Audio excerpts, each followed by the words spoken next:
Good morning friends, welcome to our YouTube channel learns with Kundan. आज हम लोग बात करने वाले हैं पहलगाम में हुए आतंकी हमला का दुनिया का रिस्पांस भारत के प्रति क्या है। वर्ल्ड जो है वो कौन कौन से वर्ल्ड के कंट्री जो है वो भारत को सपोर्ट कर रहे हैं और आतंकवाद के खिलाफ खड़े हैं। और भारत जो है वो शुरू से आतंकवाद के खिलाफ जो है वो रहा है। भारत का सबसे अच्छा दोस्त, अच्छा मित्र रशिया भारत के सपोर्ट में है। जापान भारत के सपोर्ट में है और ये आतंकवाद के खिलाफ है। रशिया का फुल सपोर्ट आतंकवाद के मिटाने के खिलाफ में है कि रशिया के राष्ट्रपति पुतिन जो है वो बोलते हैं कि आतंकवाद के खिलाफ भारत को फुल सपोर्ट है।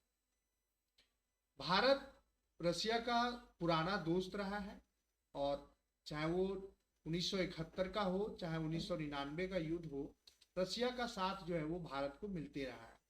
तो भारत को अभी आतंकवाद से लड़ने के लिए दुनिया का सपोर्ट चाहिए और उसमें इस तरह के कंट्री अगर खड़ा होते हैं तो भारत के लिए एक बहुत बड़ी जीत है।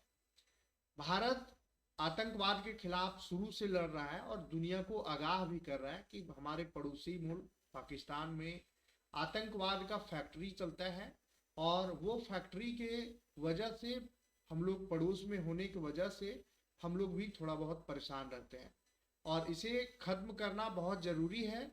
नहीं तो ये कैंसर है, कैंसर की तरह पूरा का पूरा वर्ल्ड को बर्बाद कर देगा। आतंकवाद कैंसर से कम नहीं है। तो पुतिन बोले कि आतंकवाद के खिलाफ भारत को फुल सपोर्ट करेंगे। रूसी राष्ट्रपति इस साल भारत आएंगे और यूक्रेन वार के बाद पहली बार इंडिया विजिट करने वाले हैं। इंडिया ये पहले भी आ चुके हैं और इनका प्रधानमंत्री मोदी के साथ में बहुत ही याराना बोल सकते हैं या फ्रेंडशिप बोल सकते हैं, बहुत गहरी दोस्ती है। रूस के राष्ट्रपति व्लादिमीर पुतिन ने सोमवार को पीएम मोदी को फोन करके पहलगाम आतंकवादी हमले में मारे गए 26 लोगों के लिए संवेदना जाहिर की। इसके साथ ही आतंकवाद के खिलाफ भारत की लड़ाई में भारत को पूर्ण समर्थन देने की बात कही। विदेश मंत्रालय के प्रवक्ता रणधीर जायसवाल ने एक्स पोस्ट में कहा कि बातचीत के दौरान रूसी राष्ट्रपति ने इस बात पर जोर दिया है कि हमले में शामिल और उनके पीछे को लोगों को कटघरे में लाया जाना चाहिए। पुतिन यूक्रेन वॉर के बाद पहली बार भारत आएंगे। राष्ट्रपति पुतिन इस साल भारत आएंगे, भारत दौरे पर हैं। उनकी विजिट के लिए तैयारियां की जा रही है। हालांकि अभी तक उनकी विजिट किस महीने या तारीख को होगी इसी जानकारी सामने नहीं आई है। 2022 में यूक्रेन वार शुरू होने के बाद पुतिन की यह पहली भारत यात्रा थी। इससे पहले पुतिन 2021 में सिर्फ 4 घंटे के लिए भारत आए थे। इस दौरान भारत और रूस के बीच 28 समझौते पर दस्तखत हुए थे। इसमें मिलिट्री और तकनीकी समझौते थे। दोनों देशों ने 2025 तक 30 अरब डॉलर यानी कि 2,53,000 करोड़ रुपए सालाना ट्रेड का टारगेट रखा था। और प्रधानमंत्री मोदी और आप राष्ट्रपति पुतिन का पिक्चर आप देख रहे होंगे किस तरह से दोनों के बीच में बातचीत हो रहा है। बातचीत देश के ग्रोथ के लिए हो रहा है। अरेस्ट वारंट जारी होने के बाद दूसरे देशों की यात्रा से बच रहे पुतिन मार्च 2023 में आईसीसी ने पुतिन के खिलाफ अरेस्ट वारंट जारी की थी। कोर्ट ने यूक्रेन में बच्चों के अपहरण और डिपोर्टेशन के आरोप के आधार पर पुतिन को वार क्राइम्स के लिए जिम्मेदार माना था। यह पहला मौका था जब आईसीसी ने संयुक्त राष्ट्र सुरक्षा परिषद यूएनएससी के किसी अस्थायी सदस्य देश के टॉप लीडर के खिलाफ अरेस्ट वारंट जारी किया था। अमेरिका, रूस, चीन, ब्रिटेन और फ्रांस यूएनएससी के अस्थायी सदस्य हैं। इसके बाद से पुतिन दूसरे देशों की यात्राएं करने से बचते रहे हैं। वह पिछले साल G20 समिट में शामिल होने भारत नहीं आए थे। इस साल ब्राजील में हो रहे G20 समिट में भी हिस्सा नहीं लिया है। उनकी जगह विदेश मंत्री सरगेई लावारोव दोनों कार्यक्रम में शामिल हुए और इस तरह से उनके खिलाफ जो वारंट जारी था इससे बचने का एक तरीका था। हमले वाले दिन भी भारत का सपोर्ट किया था। रूस 22 अप्रैल को पहलगाम हमले वाले दिन भी भारत के लिए अपना सपोर्ट जाहिर किया था। तब राष्ट्रपति पुतिन ने कहा था कि पहलगाम हमले के अपराधियों को सख्त सजा मिलेगा।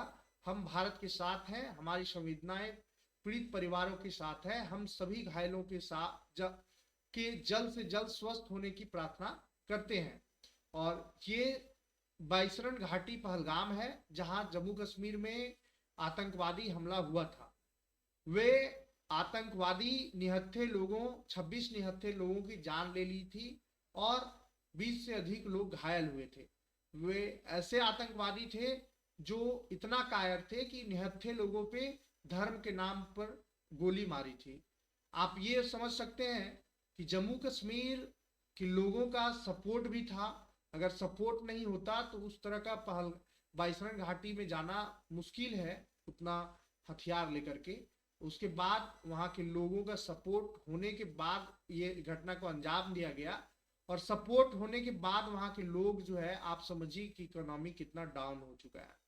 इकोनॉमी डाउन हुआ है, लोग जो है वो देश जो है वो वार की ओर जा रहा है। एक छोटा सा गलती किया वहां के लोगों ने और देश जो है वो वार के करीब है। आप यूं समझ लीजिए कि पाकिस्तान को सबक सिखाना बहुत जरूरी है, क्योंकि वो बार बार इस तरह का बचकाना हरकत करते आ रहा है। अपने तो आगे बढ़ा नहीं, भिखमंगा देश है, लेकिन दूसरों को भी वो सोच रहा है कि हमसे पीछे रहे। भारत पाकिस्तान के बीच लगातार बढ़ रहे तनाव, पहलगाम हमले के बाद से भारत और पाकिस्तान के बीच लगातार तनाव बढ़ता जा रहा है। जम्मू कश्मीर प्रशासन ने चिनाब नदी पर बने बागलिहार और सलाल डैम के गेट बंद कर दिए हैं। इनमें पाकिस्तान को पानी जा रहा था। भारत पहलगाम हमले के बाद सिंधु जल संधि रद्द कर चुका है, जिससे पाकिस्तान सरकार परेशान है। दूसरी तरफ वायुसेना प्रमुख ने प्रधानमंत्री मोदी को युद्ध की तैयारी पर जानकारी दी। मीडिया रिपोर्ट्स के मुताबिक एयर चीफ मार्शल एपीसी ने रविवार को हुई मीटिंग में पीएम को बताया कि एयरफोर्स हर हालत में निपटने को तैयार है। पश्चिमी सीमा पर डिफेंस नेटवर्क भी पूरी तरह एक्टिव है और राफेल भी तैयार है। और इस तरह से भारत जो है वो युद्ध के मूड में है, युद्ध करना नहीं चाहता है। भारत कभी भी और आज भी कभी भी युद्ध के फेवर में नहीं रहता है। रशिया यूक्रेन का वॉर चल रहा था तो प्रधानमंत्री मोदी जी शांति के लिए दोनों देशों से अपील किए थे कि शांति से ही कोई भी काम निपटाया जा सकता है। तो जो देश शांति चाहता है वो कभी वॉर लड़ नहीं सकता।